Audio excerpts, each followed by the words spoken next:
Eines der wichtigsten politischen Ziele Atatürks war die Homogenisierungspolitik.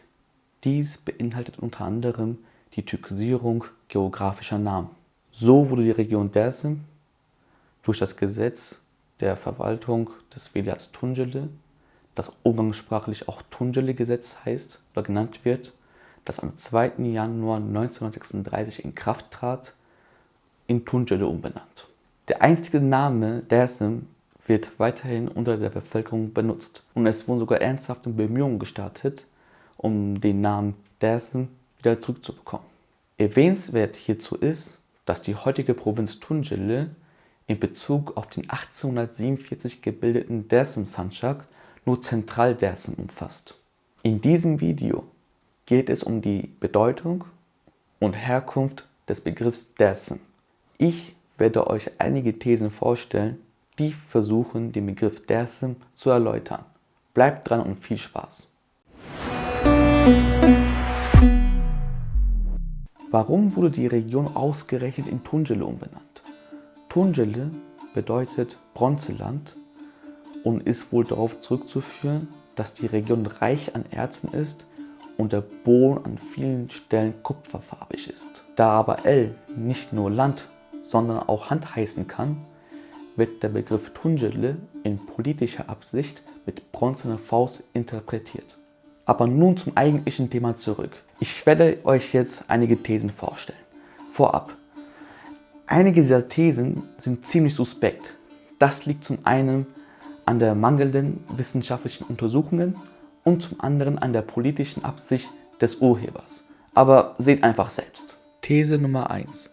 Dersim heißt silbernes Tor.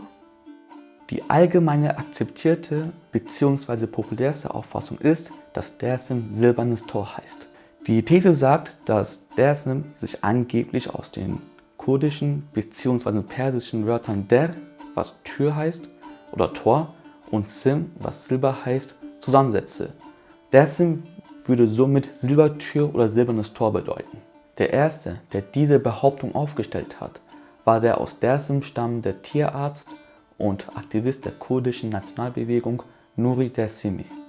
In seinem Buch Dersim in der Geschichte Kurdistans, was ich gerade hier hochhalte, beschreibt er, dass die Kurden Dersim als silberne Tür oder als Silbertür übersetzen. Der an der Westgrenze Dersims beheimatete Koschan-Stamm würde den Begriff Dersim als Tor nach Kurdistan auslegen. Und er geht sogar so weit, dass er behauptet, dass das gemeine Volk Dersim als Kurdistan, also als Synonym für Kurdistan, auslegen würde. Wer sich aber etwas näher mit Nuri Dersimi beschäftigt, wird feststellen, dass seine Angaben meist mit Vorsicht zu genießen sind. Ein Beispiel, was dies untermauert, ist seine Angaben zur Hinrichtung von Seyd Reza. Ich bin 75 Jahre alt. Ich werde auf dem Feld der Ehre fallen. Ich gehe zu den Märtyrern Kurdistans. Dersim ist unterlegen. Aber die Kurden und Kurdistan werden fortleben. Nieder mit den Unterdrückern. Nieder mit den Niederträchtigen und Verlogenen. Man kann sich jetzt die Frage stellen, wie er das wissen kann, denn zum besagten Zeitpunkt befand er sich in Aleppo. Der spätere türkische Außenminister İhsan Sabri Çağlayan, der live dabei war übrigens, schildert die Hinrichtung von Seyd Reza anders. Wir sind die Kinder Kerbalas. Wir haben nichts verbrochen. Es ist eine Schande. Es ist grausam. Es ist Mord. Für den Schweizer Historiker Hans-Lukas Kieser sind Nuri Dersimis Werke zwar vom höchsten Wert, aber auch er stellte fest, dass seine Arbeiten keine distanzierten Analysen sind. Und es geht jetzt weiter mit These Nummer 2. These Nummer 2. Dersim geht auf den sumerischen Prinz Sim zurück. John George Taylor, britischer Konsul, bereiste Dersim im Jahre 1866 und hat für die Namensherkunft eine ganz andere Erklärung. Er glaubt nämlich, dass Dersim auf Sim zurückgeht. Sim war der Sohn von König Chrysothros. Und Chrysothros war der letzte göttliche König in der sumerischen Königsliste. Er bezeichnet die Bevölkerung Dersims als Kızılbaş und unterteilt diese in zwei Gruppen: Einmal in die True Dersimlis und einmal in die Seyd Hassananlis. Weiterhin behauptet er, dass die True Dersimlis die Nachfahren von Sim sein sollen. Er bezieht sich hier dabei auf Moses von Choren. In seinem Werk History of Armenians beschreibt er, wie Chrysotos nach der Sintflut in Armenien ankommt. Einer seiner Söhne, nämlich Sim, begibt sich in den Nordwesten des Landes, um es zu erkunden, und gibt einem Berg seinen Namen. Die Landschaftsbeschreibung darin deckt sich laut Taylor mit der Region Dersim. Laut Taylors Schlussfolgerungen ist Sim der wahre Name von Dersim. Und jetzt geht es weiter mit These Nummer 3. These Nummer 3. Dersim geht auf den armenischen Mönch Tersimon zurück.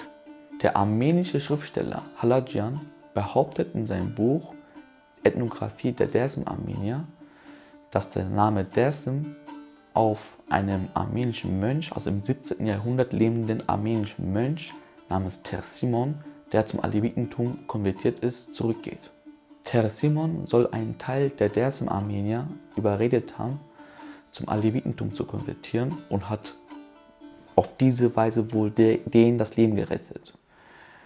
Aus Dank und Liebe zum dem Mönch Tersimon hat die Bevölkerung die Region nach ihm benannt. Kommen wir jetzt zur These Nummer 4. Diese These ist meiner Meinung nach die wahrscheinlichste. Warum?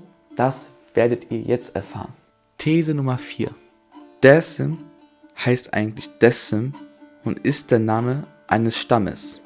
Das R geht auf einen Lese- und Schreibfehler durch den osmanischen Beamten zurück.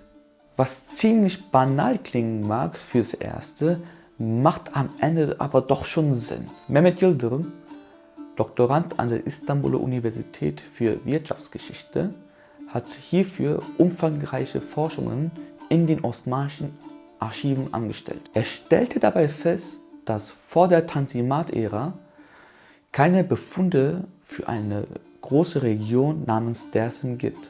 Das erste Mal, dass eine große Region nach Dersim benannt wird, ist das Jahr 1847. Das war das Jahr, wo der Dersim Sancak gebildet wurde.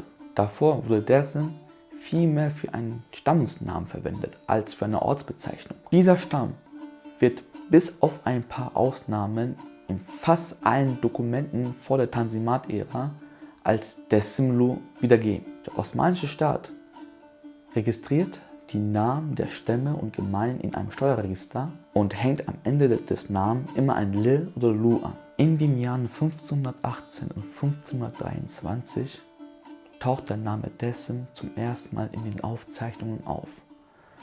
Dort wurde es mit den Buchstaben Dal, Sin, Ye, Mim geschrieben.